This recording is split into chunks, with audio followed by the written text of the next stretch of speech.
Hi everyone and welcome to this video. I'm gonna answer lots of questions that I received from you on Instagram, and I loved how many questions you sent. There were super interesting ones, also super personal ones, and I would say let's get started right away. I love this question, and it is, what's your biggest dream? I am a huge fan of dreaming big and really aiming high and envisioning things, because I so strongly believe that if you dream big, you really train your mind to also believe it's possible, because you start to look for these things. It's like, you know, when you think of buying a specific car, all of a sudden you see that car everywhere, right? So if you start to think of specific things you want to have in your life, you just see it everywhere, right? And then where you then also take the steps in that direction, and where you are much more likely, I think, to also take risks and challenge yourself and stay committed. So yeah, dreaming big is for sure an amazing thing to do. And I would say, in regards to my personal life, my by far biggest dream is to have a family and kids. So I really cannot wait for the day when I have kids and have my own family, because to me that's just really what is most important in life. In a maybe more professional sense, I so much dream of creating even more reach and even more things like retreats in amazing locations. I totally dream about having retreats in exotic places with super inspiring people, maybe collaborating with inspirational people around the world, and really expanding that reach to share my passion, especially for yoga and personal development, with just as many people as possible. The next one is, what's your biggest regret? I can immediately answer on that, because I am so annoyed with myself that I didn't study psychology. I studied first communication science in my bachelor, and then entrepreneurship and organizational innovation in my master. And my bachelor was a total waste. I didn't learn anything that I could use afterwards. And my master, I would say, it was also very theoretical, and I don't believe that you can study entrepreneurship. I think you have to do entrepreneurship, like you have to found a business or start your own thing to really learn about it. But I think it helped me in terms of mindset, that I realized I can totally do my own thing. I was so strongly believing that I couldn't, and when I studied that subject, I realized, okay, it's not rocket science, anyone can do it.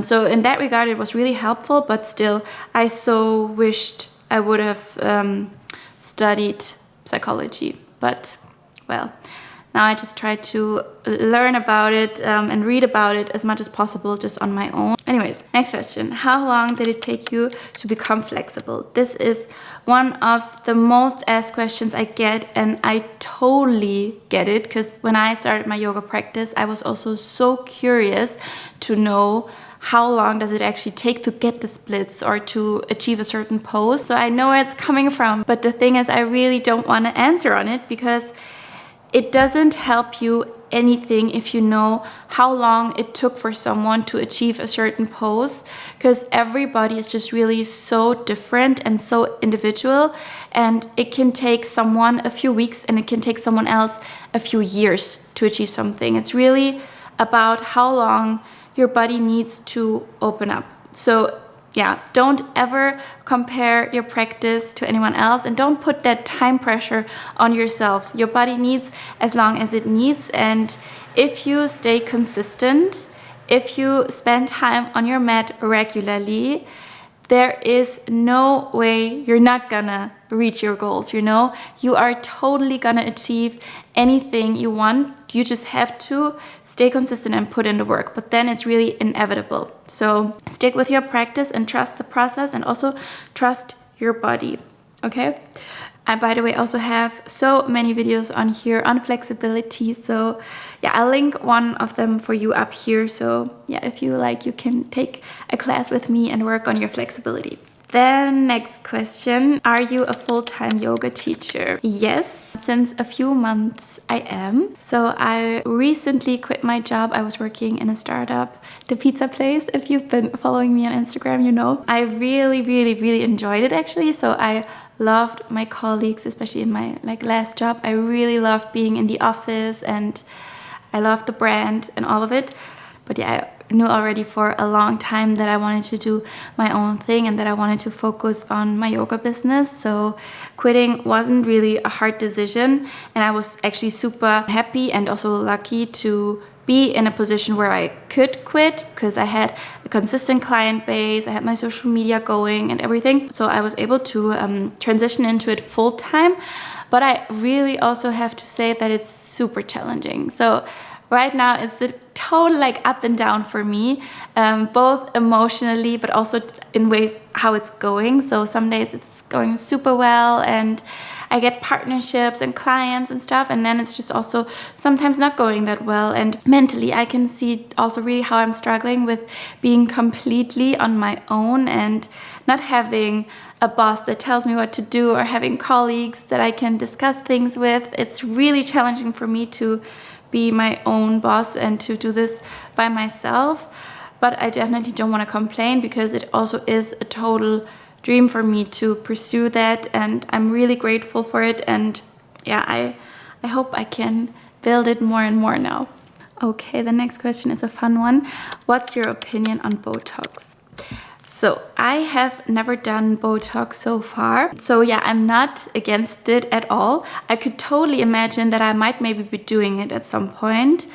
But what I have to say, what I'm really skeptic about is how once you get started with doing stuff like that, that you kind of start to lose the view for it, or like that you just cannot see at some point how much you already have done, I think, because that's just what you hear and see so often, that then people just want to do more and more and they don't even see how much it already has changed their face. So I think you really have to be super careful when you get started, also because I heard that it's totally addicting, so you want to do more and more.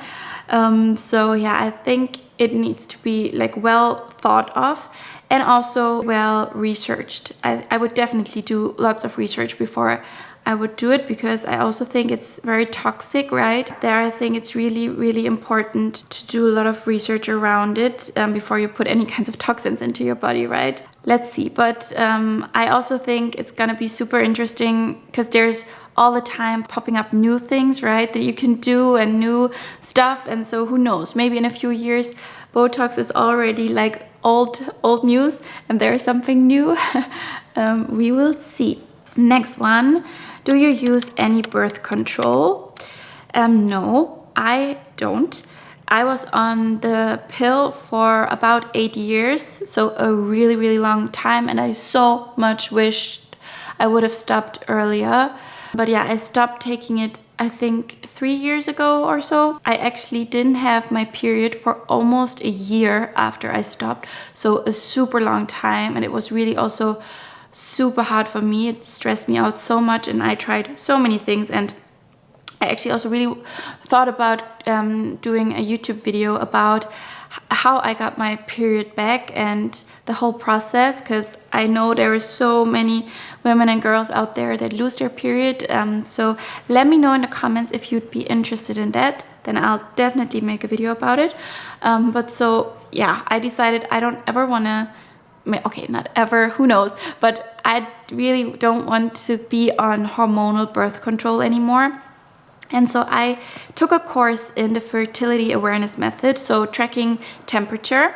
And I know there's a lot of skepticism around that method, and you all the time hear from girls who do the method and then they get pregnant anyways and so, but I so strongly think that it's an amazing method. You just really need to know how to do it. And that's also why I took a course from professionals to really learn how to properly use this method. And yeah, I think once you really understand it and once you also then get to know your body, it's just the best method ever. You just really need to be aware of all the factors that can influence your body temperature and your cycle, and just really knowing your body. But it's also just an amazing method to actually get to know your body, because you start to become so much more in tune with yourself and aware, and that's just amazing.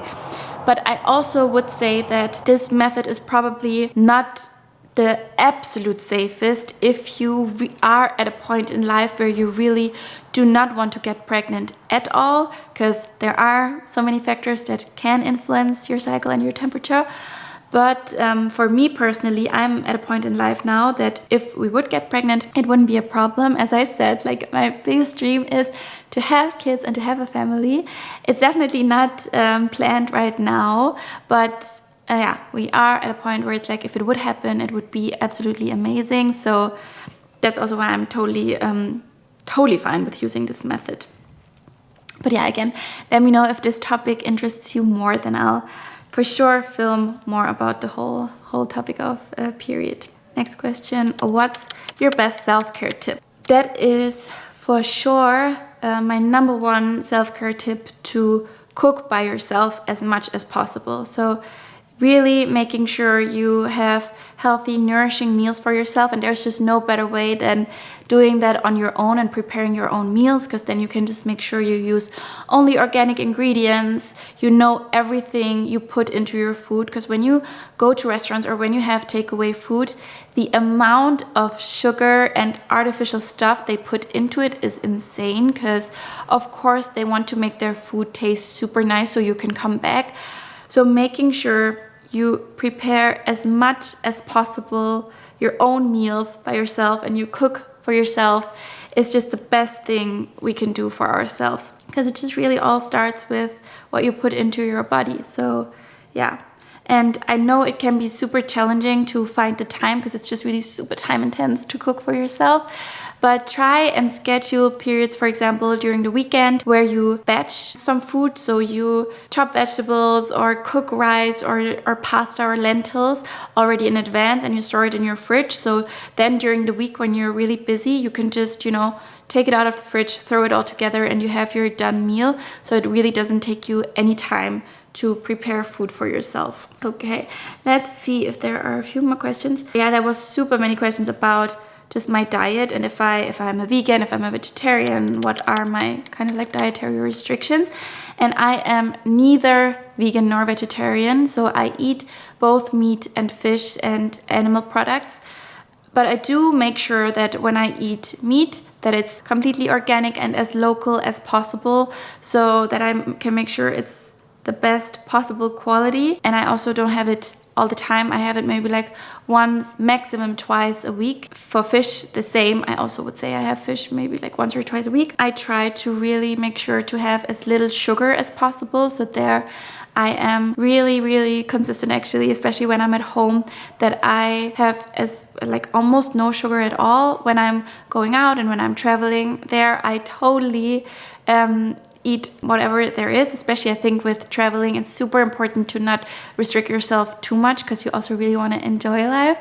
But when I'm at home, I love making healthy desserts, because there's just so many things you can do that are healthy, So making healthy ice cream, making healthy Snickers, for example, one of my favorite healthy recipes. And I will link what I eat in a week for you up here, where I show you lots of healthy recipes, and especially my absolute favorite ice cream, chocolate ice cream that I made, that is super delicious and so healthy. So yeah, trying to really take as much care of my body as possible by really making sure I reduce sugar, reduce alcohol, and have whole foods, organic foods, also seasonal foods. So eating as best as possible according to the seasons is also really important or really good for you. Oh, I just dropped the camera. Okay, let's do one last question, and that is, what is your biggest insecurity? Okay, I actually quickly need to think of that. What is my biggest insecurity? I think it's probably that I am really insecure sometimes about like my how I'm perceived, so my perception of like what other people think of me, and that is actually really annoying, because and something I work so much on, to just simply not care what other people think. And I have definitely also made so much progress, but I can really see that it is an insecurity for me to be perceived as stupid, because I just made that experience in the past, that especially in a work context, I would hear comments or also hear from other people that someone said they thought I was completely stupid when they first met me, mostly like from my outer appearance, because yeah, I'm aware that I'm blonde, I'm not that tall, and so on. But it's just really always super hurtful for me to hear, because it's just really not nice to hear, right? That people think you're stupid. And then of course, you know, I think so much about, oh my God, does this person now think I'm stupid? I need to say something super intelligent now to prove I'm not stupid, and so on. But really, I'm trying to like really work on that and just be like, if people really care about getting to know me and if they're really interested in me, they will realize I'm not stupid, hopefully. And if they do think that, then they should just think that. Then like that's their business. You never, in the end, most of the time, you never really know what people think.